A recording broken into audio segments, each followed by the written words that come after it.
Ayan, ito yung mga pots ko na gagamitin. Maglalagay muna ako ng mesh tape sa kanila para dire-diretso na yung pagtatanim natin. Itong mga pots na to is nagamit ko na dati. Mga nategi lang yung mga nakatanim dyan.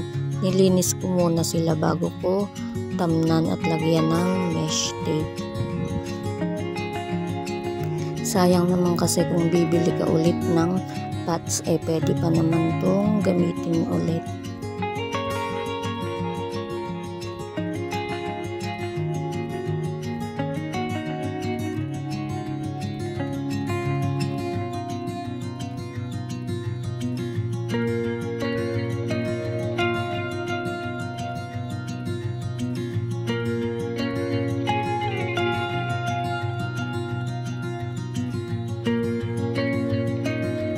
Tapos nang lagyan ng mesh tape, magtanim na tayo.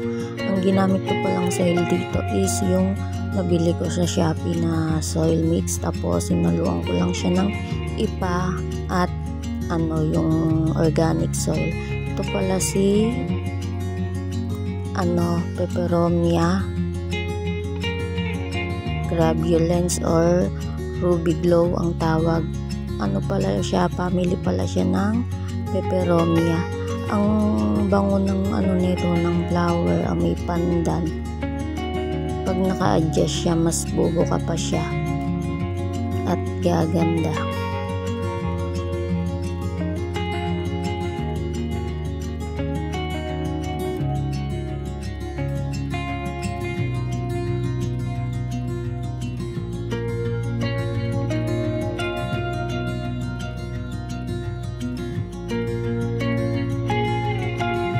Ito si Echeveria variegated mini bell.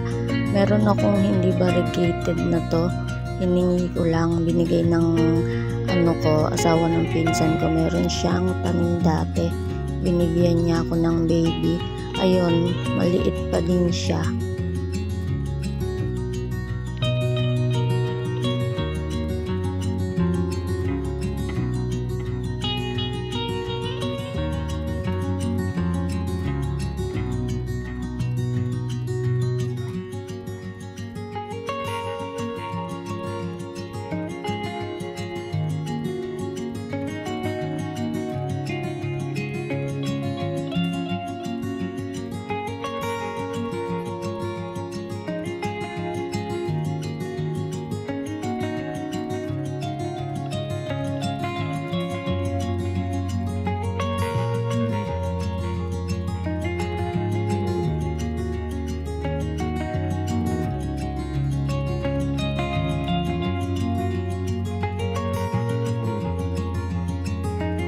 Ito ay si Echeveria Monroe.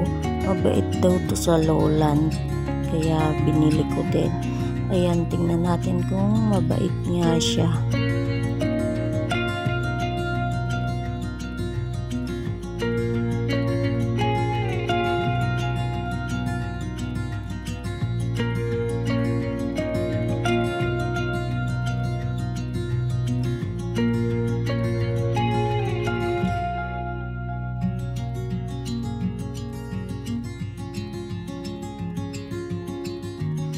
Ito si Echeveria Brown Rose. Ngayon pa lang ako nagkaganito. Tinanggal ko yung ibang dry leaves niya kasi nakuha niya na yung water. Yan sila kumukuha ng water pag hindi sila nadidiligan or uhaw sila.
si Echeveria Marunhill.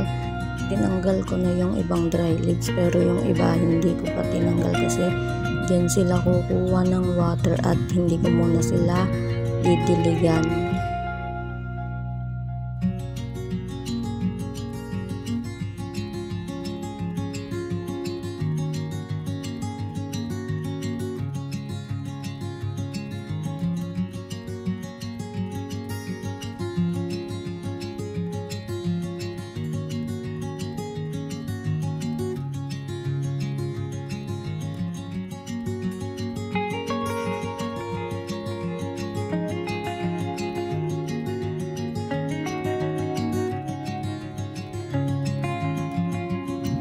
Ito naman si Echeveria Santa Lewis. Ayan, tinanggal ko yung mga dry leaves niya sa ilalim kasi pag tinanim siya mahirap na siyang tanggalin.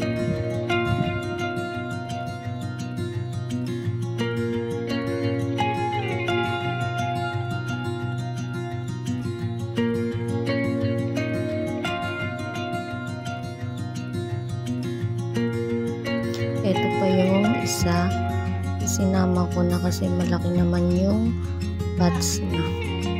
Tsaka magandang tingnan pag magkakasama sila.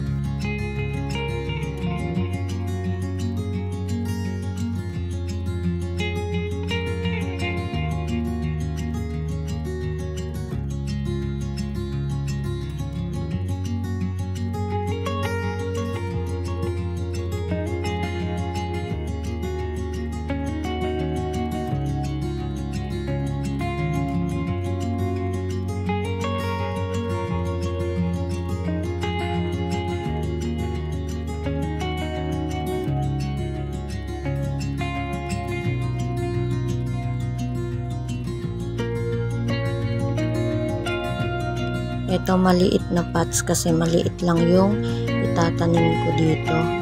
Pangit kasing tingnan pag masyadong malaki yung pots tapos maliit lang yung itatanim mo. May chance na mag-rot at malusaw yung stem nila.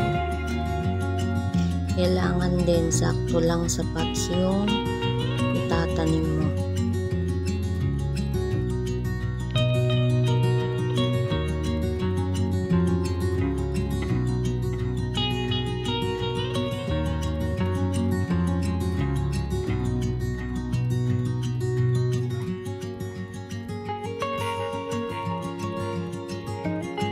Ito si Echeveria Lola.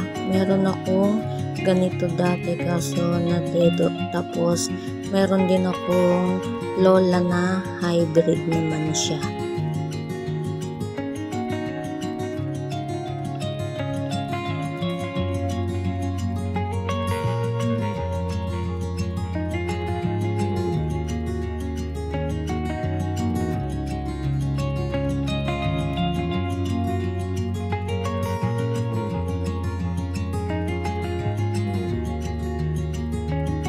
Ito si Graptopetalum Superbum. Nagkaroon na ako dati na to kaso nadedo din. Ayan, tapos meron na ulit akong bago. Maganda din ito pag na-stress tapos lash siya. Ayan.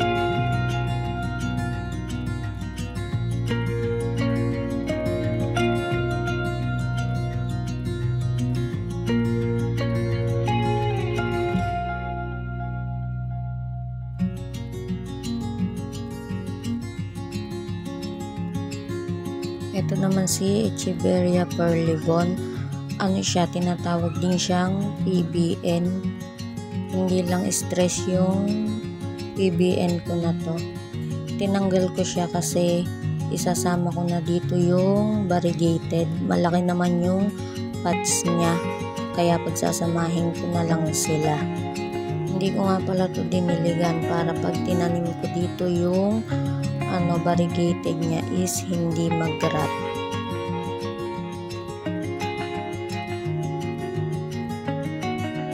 Nilagyan ko siya ng stick para may support tsaka hindi siya mabuwal kasi katatanim lang, hindi pa kapit yung ugat niya. Ito naman yung variegated, yung ano niya, yung flower stalk niya, parang ano siya, baby. Ililipat ko siya pag naka-adjust na at naka-survive na siya.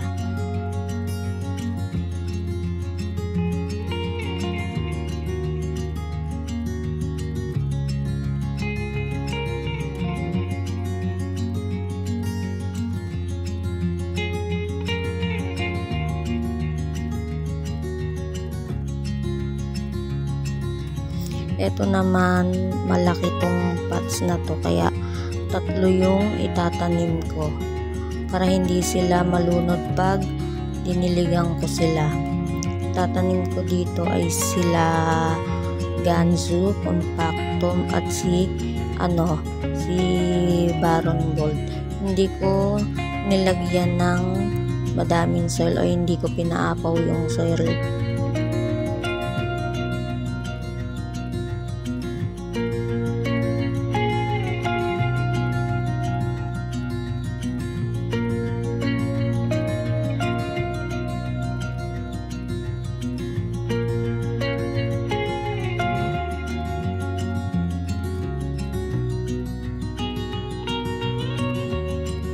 Meron na akong compactum kaso hindi compact yung mga leaves niya.